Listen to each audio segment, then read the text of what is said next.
صباح الفل يا عمنا، منك ليه؟ جايلكم النهارده فيديو عن أزمة إمام عاشور والأهلي وآخر المستجدات فيها. قبل ما نبدأ كده، لايك للفيديو واشتراك في القناة فضلا وليس أمرا، لأنه مش هتخسر حاجة. رسميا انتهاء أزمة إمام عاشور والأهلي، واللاعب سيعود إلى التدريبات يوم الجمعة القادم إن شاء الله، بعد انتهاء فترة الإيقاف اللي استغلها إمام في تأدية مناسك العمرة تقبل الله منه.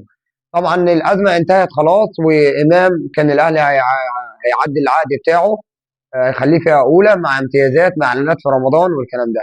الأهلي هيعمل نفس الكلام بعد الأزمة، ولكن بشروط صارمة، بحيث إن اللاعب يرجع لرشده، ما يسمعش لأصدقاء السوء، يركز في الملعب، يركز في إنه يفيد النادي، لأن خصوصا داخلين على مباراة صعبة في دوري الأبطال أو في الدوري المصري، ووضعية الأهلي في الدوري حاليا ودوري الأبطال اللي قدامنا ماتش قدام الجيش الملكي هيبقى قوي. وإن شاء الله إمام في التشكيلة في مباراة الجيش الملكي، يعني في القائمة اللي هيعلنها يستر.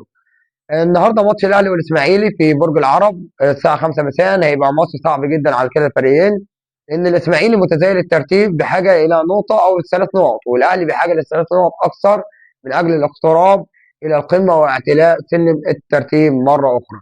هعمل لكم فيديو بعد المباراه بكل تفصيله. ما تنساش مره تانيه لايك للفيديو واشتراك في القناه، والسلام عليكم ورحمه الله وبركاته.